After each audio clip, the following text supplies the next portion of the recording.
24년도 부동산은 어떻게 보고 계시는지. 이거는 집값이 떨어지는 신호 아니고 뭐냐. 무주택자분들의 내 집 마련할 시기로는 어떻게 보십니까?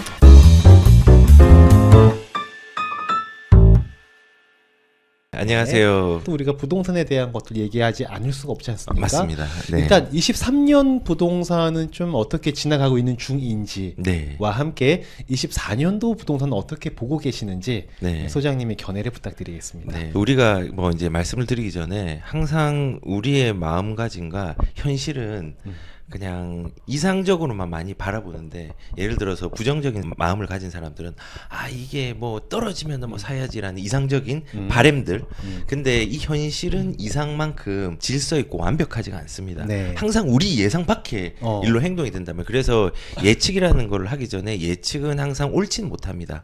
다만 우리가 그런 예측을 단기적으로 좀 대응할 수 있는 거, 장기적으로 준비할 수 있는 부분으로 참고 자료로 사용하는 게 가장 합리적이라고 우선 생각이 듭니다. 네. 예, 그 말씀을 드리고 말씀을 드리겠습니다. 지금 상황은요, 2023년도 초반은 네. 가격들이 회복세가 있었습니다. 그리고 8월이 지날 때 정도 되니까 가격이 심상치 않게 멈춰 있는 느낌이 들었습니다.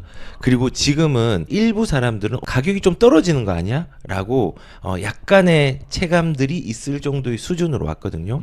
그래서 지금 매매가는 조금 둔화되는 양상. 네. 마찬가지로 거래량이 보통 정상적이면 한 5천 건 나와야 돼요, 서울 기준으로. 네. 근데 우리가 회복될 때 초에는 한 3,600건, 700건 정도까지 나왔어요.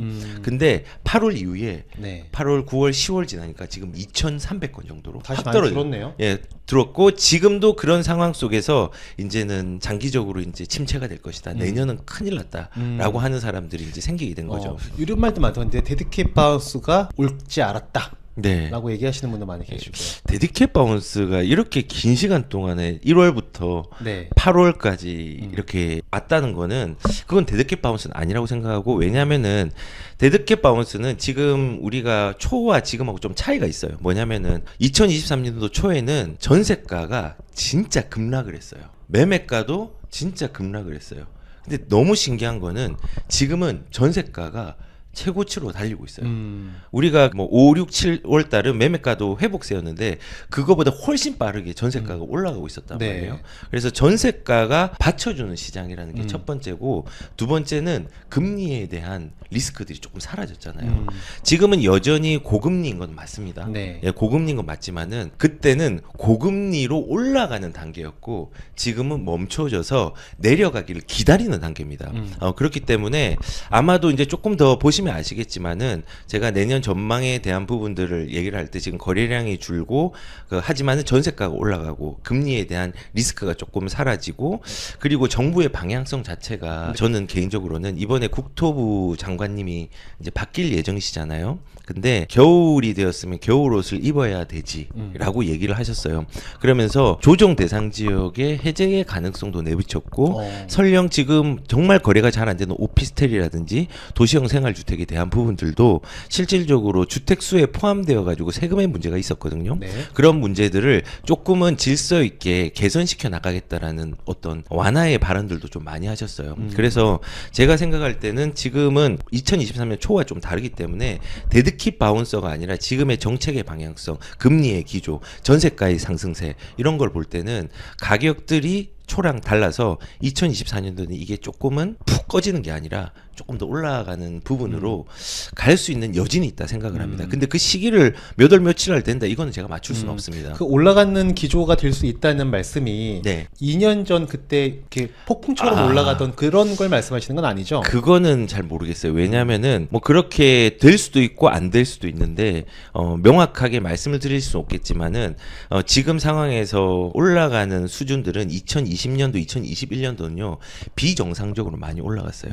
사람들이 그때 시장에 접근한 사람들은 그때만큼 또 올라가는 거 아니냐라고 생각할 수 있지만은, 제가 생각할 때는 서울시 기준으로 거래량이 5천 건, 6천 건 이상이 나오면은 급등이 나올 수 있어요. 근데 한 4천 건 정도로 유지가 되는 시장이라면은 급등보다는 조금의 가격들이 그냥 올라가는 추이로 갈 수 있는 여지가 있다. 강보합 같은 느낌? 강보합 같은 느낌이 될 수 있다라고 이제 생각을 합니다. 크게 네. 오르지도 크게 떨어지도 않겠으나 약간 예컨하면 살짝 그냥 물가 정도 올라가는 느낌으로 간다는 뭐 그런 말씀이시죠? 그거보다는 조금 더 올라갈 것 같긴 해요. 예. 그러면 여기서 드리고 싶은 질문이 항상 집값과 관련해서 빠지지 않는 질문인데 네. 우리가 급격한 상승장이 있을 때 네. 그때 많은 분들이 벼락거지가 됐다라고 네. 하면서 내가 자산을 취득하지 않은 것에 대한 많은 허탈함을 느끼셨었거든요. 네. 근데 그러고 나서 집까지 폭락하니까 그래도 그때 안 하길 잘했다. 그 지옥과 천당을 갔단 말이죠. 네. 그래서 이제 작년 연말 올해 초에 집값이 많이 빠졌을 때 네. 일부에서는 지금 들어가면 좋습니다라고 의견들이 나왔었는데 네. 아마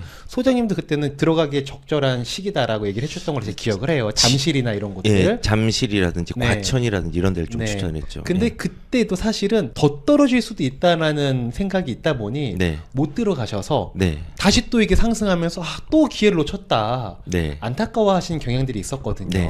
근데 지금 또 약간 이게 상승이 주춤하면서 일부 단지들은 하락 거래가 나온 곳도 있지 않습니까? 네. 그리고 소장님 말씀으로 지금 내년에는 조금 더 상승할 전망이 보이긴 한다. 네. 많은 막 급격한 상승이 아니다 하시더라도 그러면 드리고 싶은 질문이 무주택자분들이 네. 내 집 마련할 네. 시기로는 어떻게 보십니까? 저는 무주택자는요. 항상 기회가 있었어요. 예를 들어서 사실은 생애 최초에 집을 산다고 하면은 대출 금리가 2%입니다. 그리고 이제 내년이 얼마 안 남았죠. 네. 내년에 신생아 대출을 활용을 한다면은 우대 금리를 이것저것 받으면은 금리가 1%대입니다. 1.5%대. 1%대요? 예. 되게 이제 여러 가지 1, 2%대의 대출 금리들을 되게 활용할 게 많이 있단 말이에요.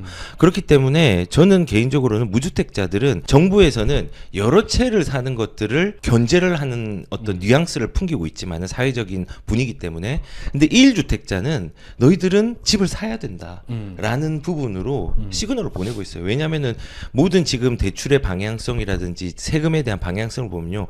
1주택자에게는 전혀 어떤 위화감을 조성하는 부분들이 전혀 없거든요. 마음만 먹으면은 금리도 낮게 이용할 수 있고. 네. 예. 그렇기 때문에 근데 이제 네. 무주택자분들이 내 네. 집 마련을 쉽게 못하는 건 네. 사서 오르면 좋겠잖아요. 네, 그렇죠. 근데 샀는데 네. 떨어지면은 괜히 샀네 네. 이런 생각이 들거든요. 네. 그러니까 이분들께서는 사서 올라갈 게 네. 강력한 확신이 들면 그때 매수를 하실 것 같아요. 확실하게 강력하게 올라갈 때 이렇게 생각합니다. 거래량이 감소하고 시장의 심리가 위축될 때는요. 협상 가능한 물건들이 많이 나오고요. 거래량이 증가하고 가격들이 오르면요. 경쟁할 물건들이 많이 나와요. 그 말은 뭐냐면은 기준이 없기 때문에 이 무서움의 공포에 피해자가 되는 거예요. 원래 그걸 활용을 해야 되는데. 그래서 저는 개인적으로는 얼마나 내려갈지 언제 더 내려갈지 그거를 알 수 있는 사람은 아무도 없기 때문에 거래량이 둔화되고 사람들이 심리가 위축되었을 시점에 가격들은 올라가는 준비를 하는 거거든요. 그 준비의 과정으로 그게 1년이 될지 1개월이 될지 모르기 때문에 우선은 무주택자들은 좀 용기를 가지고 진입하는 게 필요하고 네. 그 용기가 없을 때 기준을 마련해야 되는데 그 기준을 마련하는 게 과거의 하락장들을 보면 돼요. 2018년도, 19년도가 가까운 하락장이었고 지금 당장의 하락이 좀 있었던 데는 2022년도, 3년도 초까지가 좀 하락장이었고 그 이전에 뭐 서브프라임도 있었고 IMF도 있었고 그리고 카드 대란이 있었던 2004년도들도 하락장이었거든요. 그 하락장들을 딱 1980년부터 종합을 해가지고 예전에 제가 유튜브로 올린 적이 있어요. 네. 그래서 월별로 몇 프로 떨어지고 올라졌고 그런데 이거를 5년 단위로 끊어서 보니까 전부 다 상승했어요. 그러니까 우리는 기다림의 문제지 네. 떨어짐에 대한 문제로 접근을 하면은 투자는 할 수 없어요.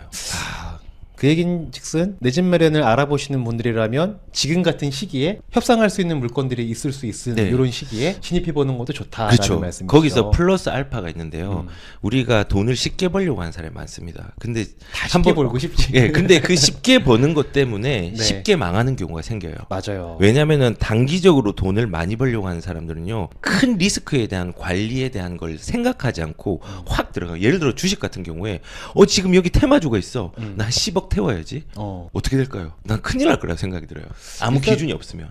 그쵸. 예. 못 태우죠. 예, 못 태우죠. 태우지도 네. 못할 분들은 그렇게 네. 태운다고 하면은 이게 하락할 때 분명히 손절을 할 거예요. 맞아요. 근데 적립식으로 긴 호흡을 가지고 가는 사람들은요, 네. 이 태운 거에 대해서 부담이 좀 없을 수 있어요. 맞아요. 소장님처럼. 여러분 모르시겠지만 그 옛날에 이순신 장군님이요. 문무가 훌륭하다라고 하지 않습니까? 네. 무예와 문이 다. 네. 주식과 부동산을 훌륭히 해내신 분이 또 소장님이시고. 전 주식 잘 못합니다. 주식 그런데. 얘기를 안 하셔서 그렇지 여러분 엄청 돈 많이 벌었습니다. 주식을. 아닙니다. 그래서 뭐 저는 개인적으로는 그런 그 쉽게 벌려고 부동산을 지금에 들어가야지 뭐 무서워 이렇게 하지 말고 어차피 지금 사잖아요.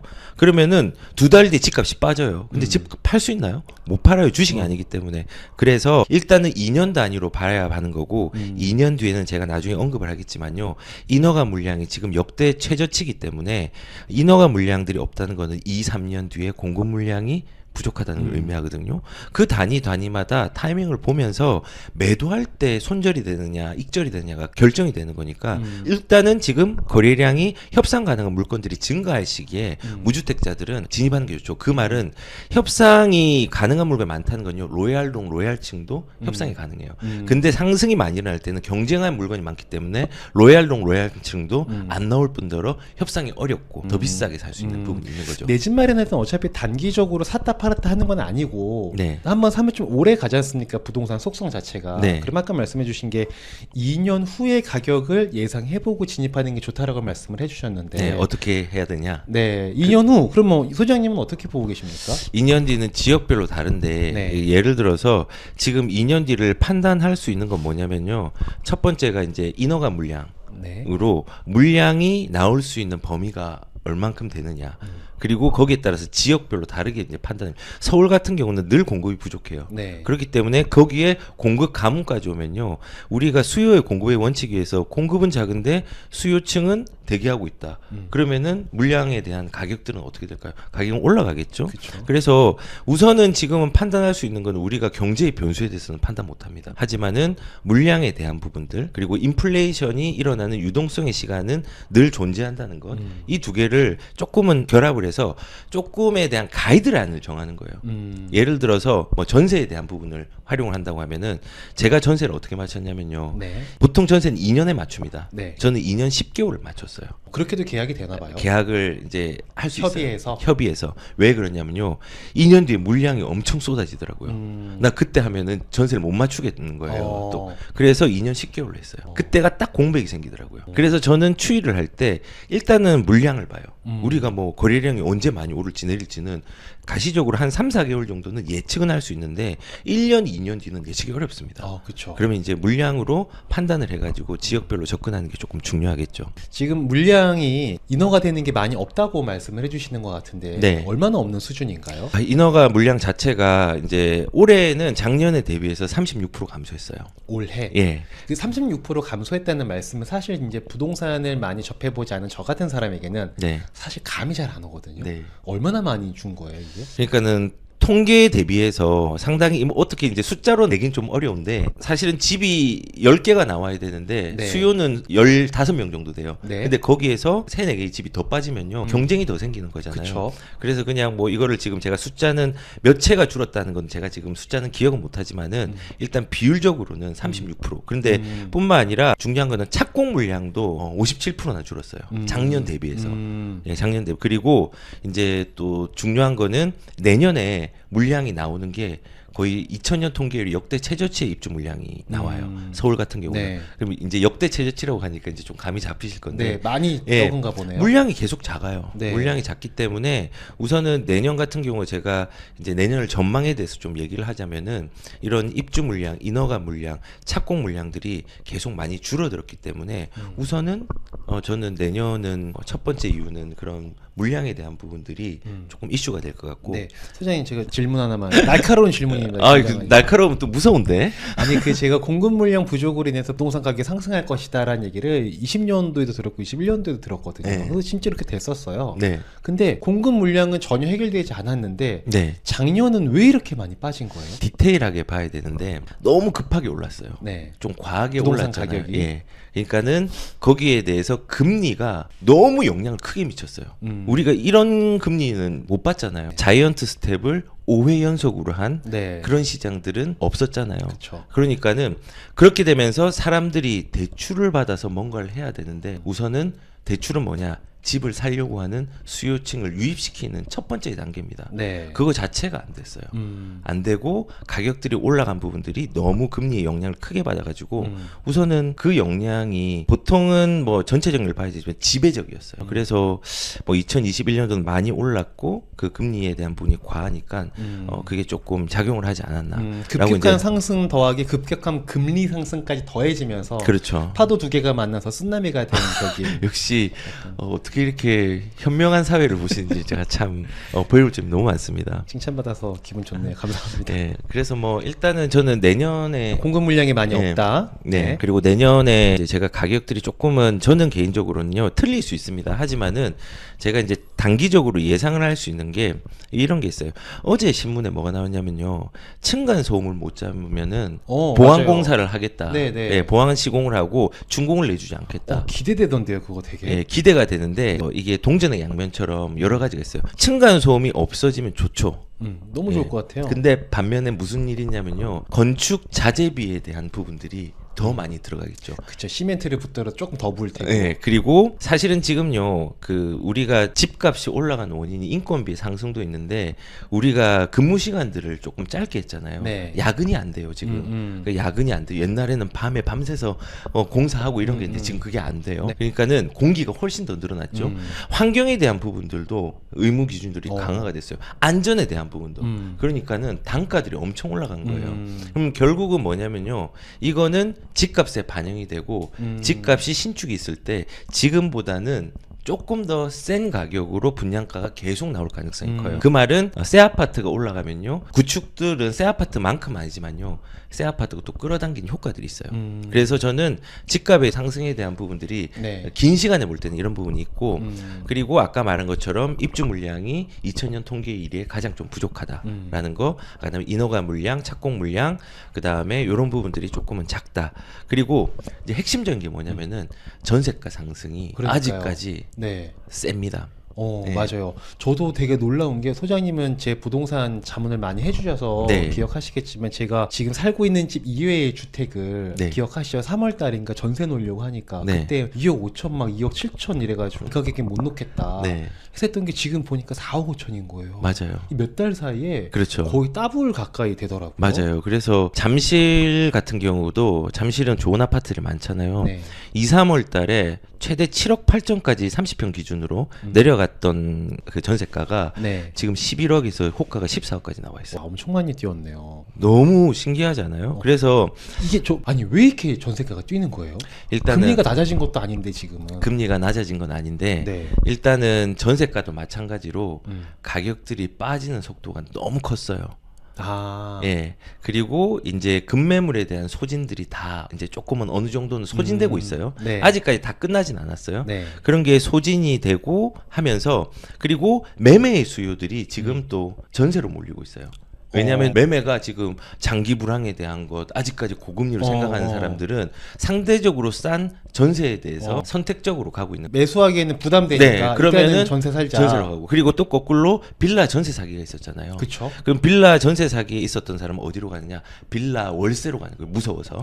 그리고 빌라에서 조금 여력이 있는 사람은 또 아파트 수요의 전세로 가는 거예요. 그러니까는 전세의 물량은 지금 계속 소진되고 줄어들고 있는데 네. 수요는 늘어나는 격이 된 거예요. 그러면 가격이 어떻게 될까요? 올라가죠. 네. 예, 그런 상황들이 지금 펼쳐지고 있는 부분이고, 역전세에 대한 것들은 옛날에는 가격들이 떨어지고 전세는 또 많이 떨어지니까는 그거를 재력이 안 돼, 재정이 안 돼서 팔아야 되는 사람도 있었는데 그 숫자가 계속 줄어들고 있어요. 급하게 처분하는 예. 급매물들이 그렇죠. 줄어들고 그러니까 있다. 이런 걸 복합적으로 생각하면은 전세가 좀 올라가는 부분들로 생긴 거죠. 그리고 조금 하나만 더 말씀드리면은 이번에 그 실거주 의무 폐지에 대한 부분들 혹시 아시나요? 그 둔촌주공 네, 둔촌주공 또 해당이 된다면서요? 해당이 되었었죠. 네. 해당이 되었는데 그 실거주 의무를 폐지를 하지 않잖아요. 그럼 네. 어떤 현상이 일어나냐면 이게 그거죠. 그 전매 제한이 있었고 전매 실거주 해야 된다라는 예. 규제가 있었는데 예. 전매는 풀어주고 실거주는 받는 거는 팔 수는 있어요. 근데 실거주 하세요. 이렇게 돼버린 그렇죠. 상황이라면서요. 그냥 되게 웃긴 상황이 된 거죠. 그렇죠. 집을 팔았는데 실거주를 어떻게 하지? 약간 음. 이런 상황. 네, 그렇죠. 네. 그러니까는 완전체를 만들어줘야 되는데 네. 반만 주고 이거 그러니까. 완전체는 아니지만 가져가야 되는데 처음에 완전체인 줄 알고 분양권을 사람들이 샀죠. 네. 근데 지금은 실거주 의무가 생기니까 네. 예, 뭐 범칙금이나 이런 것들을 내게 상황이 생긴 건데 일단은 실거주를 무조건 해야 되잖아요. 네. 그러면은 전세가 흔들려요. 왜냐하면 신축에 대한 전세가 나와야 되는데 아, 전세 공급이 되는데 그 신축들이. 공급을 못하게 되는 양상들도 생기기 때문에 둔촌주공은 내년 원래는 2025년 1월달에 나올 예정인데 지금은 좀 공기가 당겨져서 2024년도 11월달에 나오거든요. 그럼 또 전세에 대한 그 주변의 또 문제들도 흔들릴 수 있어요. 그리고 전체적으로 볼 때 상급지의 전세는 뭐 이런 분양가 상한제의 전매 제한을 적용을 받았던 그래서 풀렸는데 실거주가 풀리지 않았던 거가 나온다는 거는 일단은 전세 수요들도 원래 나올 수 있는 게 없어지니까 조금 줄어든 양상도 생기는 그렇네요. 거죠. 네. 그러면 제가 소장님한테 제일 먼저 예전에 부동산 완전 불인이 물론 지금도 뭐 불인이긴 하지만 완전 네. 불인일 때 네. 전세값이 올라가면 매매가가 올라갈 여지가 있다라는 아, 게 맞아요. 제 기억이 나요. 맞아요. 전 처음에 그게 이해가 안 됐었거든요. 네. 근데 어느 순간 그게 이해가 되긴 했어요. 네. 근데 지금 전세가가 이렇게 막 올라가고 있지 않습니까? 네. 이제 제가 지금 갖고 있는 그거 이제 제 사례가 찐 사례니까 제 네. 입장에서는 그렇죠. 아니 이거를 매매 파는 가격이나 전세 가격이나 네. 별로 차이가 안 나요. 그 정도예요? 네, 지금 매매가는 6억인데 실거래가 네. 하는 게 6억에서 6억 한 3, 4천 왔다 갔다 네. 하는데 전세가 4.5, 4.8억이래요. 그러면은 이제 어떻게 되냐면요. 네. 투자자들이 몰려들거나 네. 이제 대기 수요자들이 몰려들 가능성이 조금 있어요. 근데 그게 아직 시장이 불안한데 어떤 조금 똘끼가 있는 사람이 네. 우선은 이 위험한 시장에 들어와요. 그리고 눈치 빠른 사람이 들어오고 그 다음에 정상적인 사람이 들어오고 그 다음 뒤늦게 이거 큰일 났다 하고 뒷북 치시는 분들이 이제 들어오다가 이제 물리는 경우가 있죠.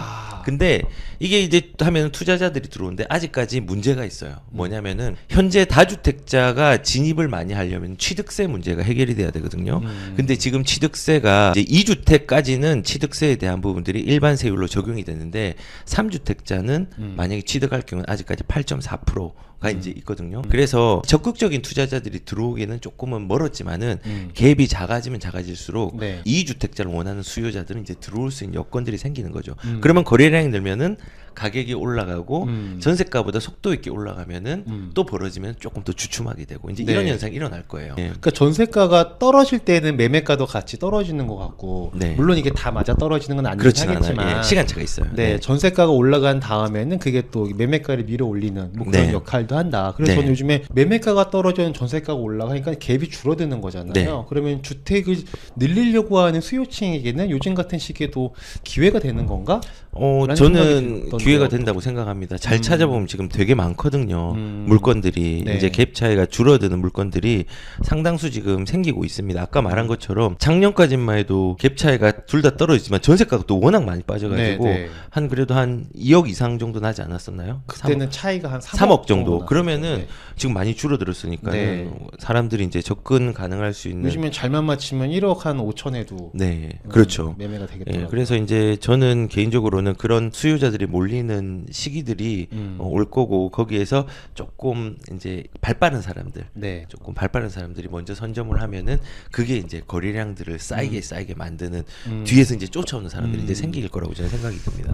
근데 네. 또 한켠에는 제가 네. 반론을 하는 건 아닙니다. 반론하셔도 됩니다. 궁금해서 여쭤보겠습니다. 네, 네. 경기가 이렇게 안 좋은데 사람들이 빚을 갚느라 허덕이고 있고 네. 오늘 신문 기사를 보면 네, 사상 최대 신용불량자 네, 이렇게 막 나오고 있단 말이죠. 네. 그러니까 사람들이 주머니에 돈이 없다. 그 이유는 금리가 이미 예전에 올라갔잖아요. 벌써 1년 전부터 막 고금리였는데 그게 올라가는 순간 효과가 나오는 게 아니라 네. 금리가 상단을 찍고 1년 정도 지나면 그 경제에 큰 역할을 하게 되는데 네, 그 시작점에 지금 우리는 들어왔다. 네, 사람들 주머니에 돈이 없고 대출을 못 갚기 때문에 네, 갖고 있던 집을 팔기 위한 연끌러들의 매물들이 쌓이고 있고 네. 경매도 지금 최대로 많이 쌓이고 있다. 네. 그러면 단순 시장 원리를 봤을 때 수요는 그대로 있는데 매물이 많아진다. 공급이 많아진다는 거죠. 네. 신규 공급이 아니라 기존 거래되던 아파트 공급이 많아지는 것도 공급은 공급이니까 네. 이거는 집값이 떨어진다는 신호 아니고 뭐냐라는 또 주장도 있으시더라고요. 지금은요, 방금 돈이 없다고 얘기를 했잖아요. 네. 나중에 한번 통계를 찾아보시면요, 그 통화량 중에서 M1하고 M2를 아시죠? 네. 예, 그러니까 M1은 즉각적으로 사용할 수 있는 돈이고 M2는 2년 미만의 뭐 적금 형식의 예금이라든지 아니면은 단기적으로 대기할 수 있는 바로 풀 수 있는까지 네. 포함한 통화량을 M2라고 합니다. 네. 근데 M2량이 지금 엄청 늘어나고 있어요. 그 늘어난다는 뭐냐면 방금 돈이 없다라고 얘기를 했는데 네. 그 돈이 없다라는 신문 기사들은요. 네. 그런 사람이 있긴 있거든요. 네. 근데 신문을 보면은 자극적인 게 되게 많아요. 왜냐하면은 불안하고 어려웠던 것들을 되게 이제 크게 얘기를 하는데 그 통계적으로 M2의 어떤 상황을 보면 지금 많이 늘어나고 있어요. 그 말은 뭐냐면요. 돈을 쥐고 있는 사람이 많다는 거예요. 오히려 대기 수요들이. 무주머니에 그렇게 많은 거지. 네, 그런데- 그런 기사 볼 때마다 그래요. 네. 통화량의 사상 최대로 풀리고 해서 늘고 있대요. 네. 그 돈은 누구한테 있나? 근데 지금 좀 우리가 집중해야 되는 게 뭐냐면요. 지금은요. 특별한 이상 거래를 보편화시키는 신문 기사들이 많이 나오는 단계예요. 그 얼마 전에 네. 그 동탄에 20억에 거래되던 아파트가 같은 평형인데도 네, 불구하고 네. 13억에 뭐 거래가 됐다고 기사가 뜬 걸 제가 네, 봤었거든요. 네. 그거 아시죠? 네, 알아요. 이런 거 보면은 이거 좀 과한 낙폭이 있는 것 같긴 하나 네. 확실하게 좀 하락장으로 들어가는 거 아닌가라는 네. 또 신호처럼 보이기도 하거든요. 네, 그래서 뭐 그런 건 이런 거죠. 예를 들어 잠실 같은 경우에 세대수가 6,000세대가 넘는 파크리오가 있고 네. 그다음 3,000세대, 4,000세대 넘는 아파트들이 몇 군데가 있습니다. 거기에는요. 학군에 따라서 그리고 뷰에 따라서 역세권이냐 아니냐에 따라서 가격의 편차가 되게 크고 그 신문 기사 같은 경우는요. 이런 거예요. 지금 20억에 찍힌 게 40평대거든요. 네. 걔가 20억이 찍혔어요. 실제 사실입니다. 실거래가 된 거죠. 예, 그리고 12억, 13억에 찍힌 게 있어요. 네. 근데 그 두 개를 제가 부동산에 전화를 해봤어요. 전화를 해봤는데 이런 얘기를 하더라고요.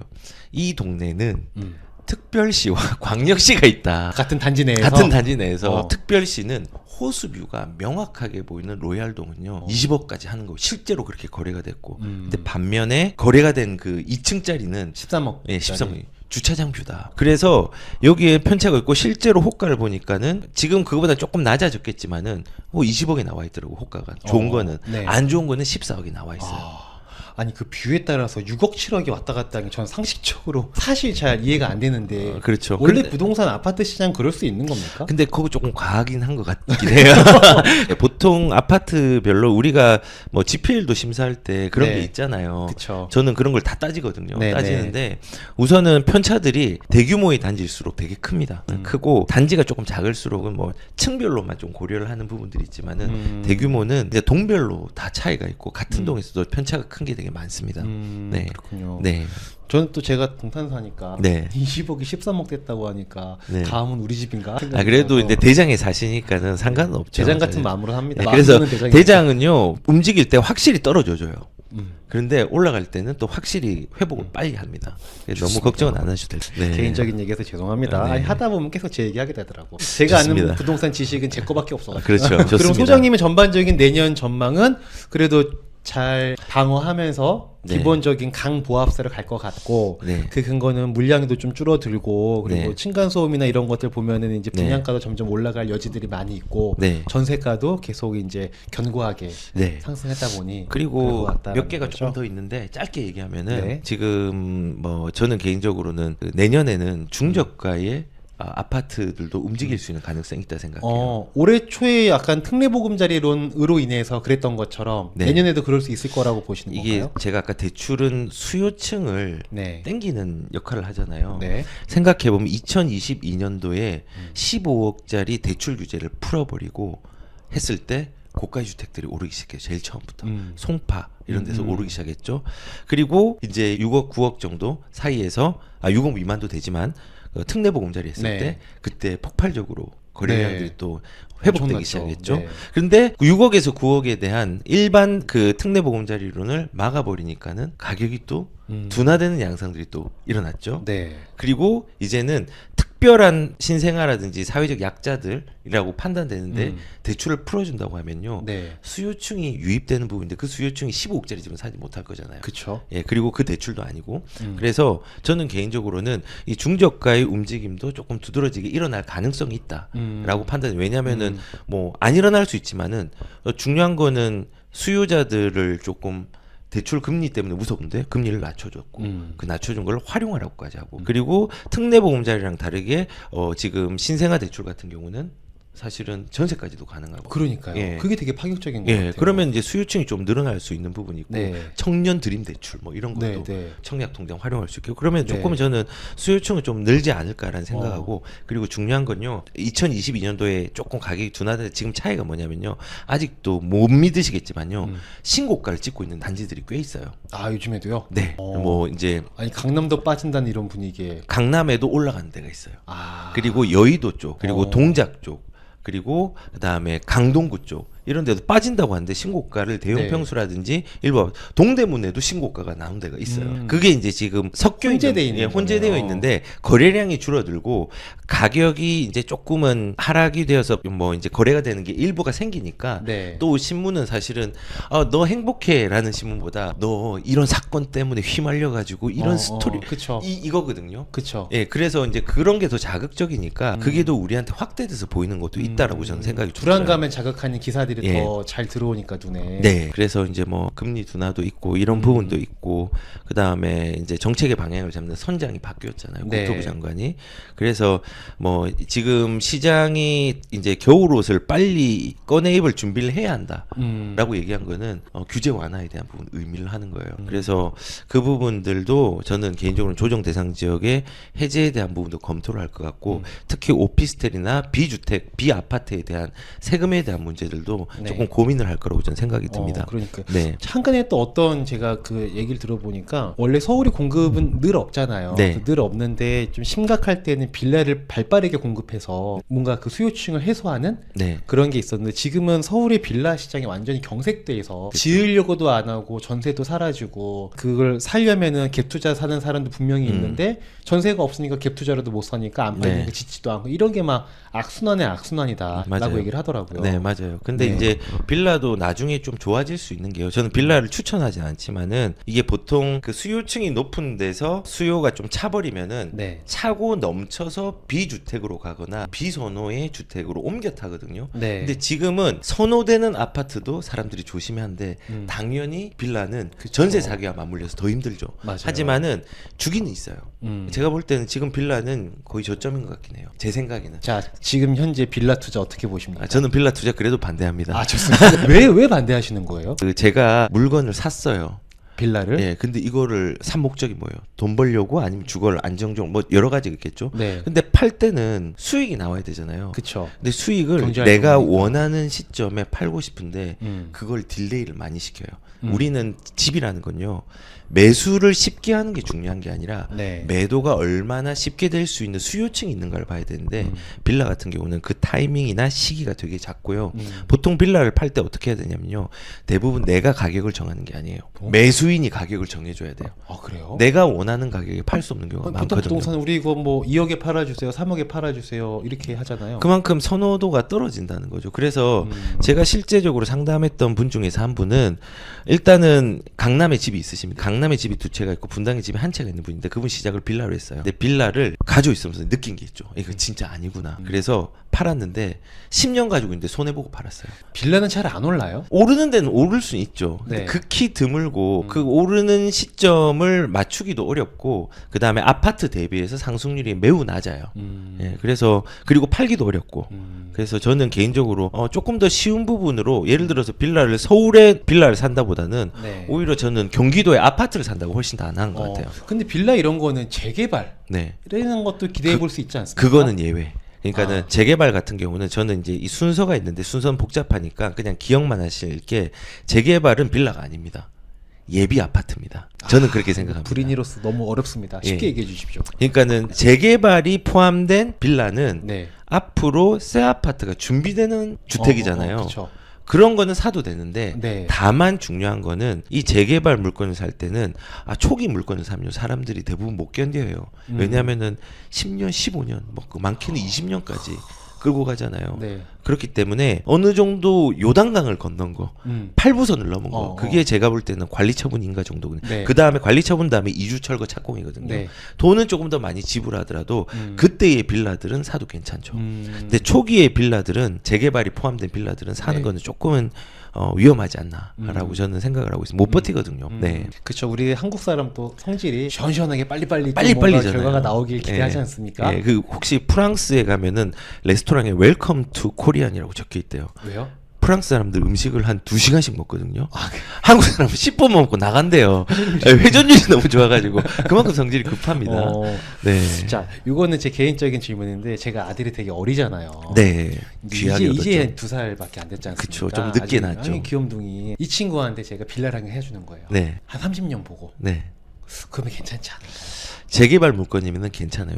예를 들어서 재개발이 뭐 조합 설립이 정도 됐고 네. 입지적으로 조금 문제가 없다면은 네. 끌고 가셔도 되긴 하는데 음. 그래도 그거보다는 아파트가 좀 낫다고 생각합니다. 좋습니다. 예. 나중에 자세히 한번 여쭤보도록 하겠습니다. 네, 좋습니다. 네. 네. 자, 올해 부동산 시장이 어떻게 흘러왔는지 간단하게 짚어주셨고 초반은 회복세가 확실했다. 네. 중반 때는 뭔가 멈추는 것 같더라. 8월달 좀 네. 해가지고 그래 지금 약간 하락세로 돌아선 거 아닌가? 네. 라는 의견도 있는데 그렇게 심하지는 않은 것 같다. 네. 그리고 내년에는 지금보다 조금 더 나아질 네. 그런 이제 여건들이 어느 정도 보이고 있으니 네. 강보합 정도로 예상해 보면 좋을 것 같고 그리고 내년에 신생아 대출이 또 시장으로 유동성으로 공급이 되면 또 저가 주택 시장에 보통 6억 미만은 저가라고 표현하는 것 같더라고요. 네, 네. 예, 그쪽 시장에서는 또 거래가 활발하게 일어날 여지가 있더라.